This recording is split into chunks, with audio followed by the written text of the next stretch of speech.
on that note about governments kind of getting into cryptocurrency, we had two US lawmakers, Republican Trey Hollingsworth and Senator Bill Hagerty, introduce a new bill titled the Stablecoin Transparency Act. Both the House and Senate, where they gave that bill, the act seeks to provide greater transparency to stablecoin marketplace. It would set a standard for the quality of assets held in reserves and require stablecoin issuers to report on their reserves. It would also require stablecoins to be fully backed by a combination of US dollars and government securities with maturities less than 12 months. It would also legally lead issuers of stablecoins like Tether or Circle to publish audited reports on their reserves. So what are your thoughts on the Stablecoin Transparency Act? And do you believe Senator Hagerty's remarks that the bill won't put stablecoins in the hands of unaccountable bureaucrats who threaten to choke off innovation? Well, we need to start with another question first. Why do people use stablecoins? I had actually published an article where I brought to attention one point.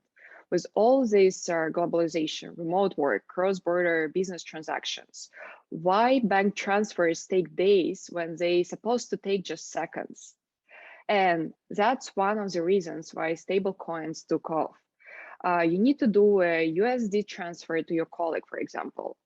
The bank will take a few days. You don't want to do a transfer through Bitcoin as your settlements are in US dollar. If you do a transfer through Bitcoin, you also will bear a risk of currency exchange. So then you're coming to a question, what can I use to simplify this process? And that's how people start using USDT or USDC or any other stable coins that are pegged one-to-one to US dollar or to other fiat currencies, if we're talking about fiat transactions. Stable coins actually allow you to send money in a few seconds without any other annoying questions from the bank regarding like a purpose of your transfer. Seems like a no-brainer, right? And every time is offering you, every time like someone is trying to offer you a protection, do you think they are just very nice people? No, there's always some other context. There is always some other reason why these people want to help you. And the Transparency Act is pretty much this kind of person telling you, I want to help and protect you because I care about you. If we remember, the first USD tokens were released in 2014. Why didn't their Transparency Act appear back then? Do you think it's somehow related to USDT reaching a size of $93 billion in 24 hours trading volume? I feel there is some connection here, right? USD-backed stablecoins having actual USDs in the reserve would totally make sense. And I know that Tether have quite a massive reserve of US dollars.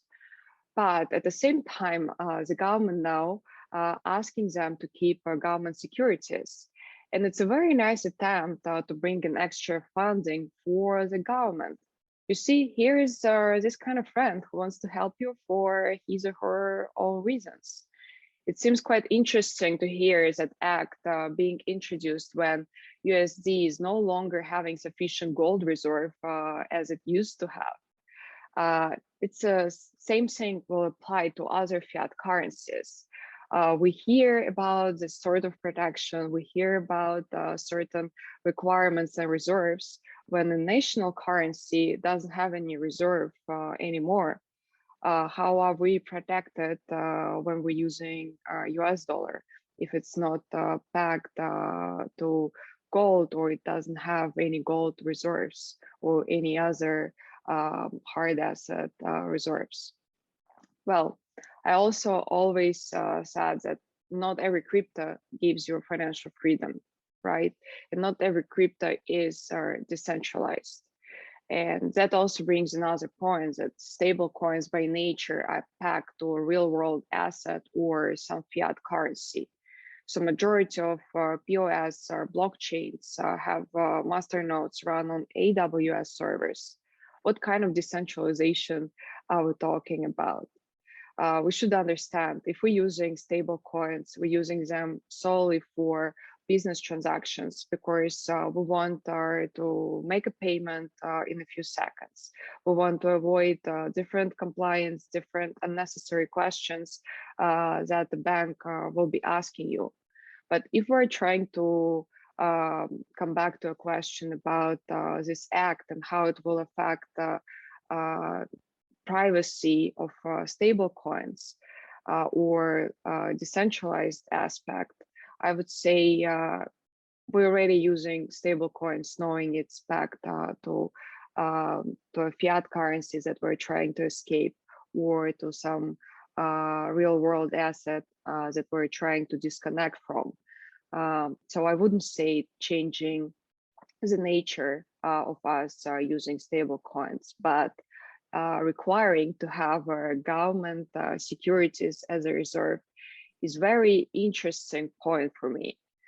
The government actions are here, of course, totally make sense. And just if you put yourself in the shoes of regulators, the question here, would it affect you if you switch to a different crypto that is decentralized?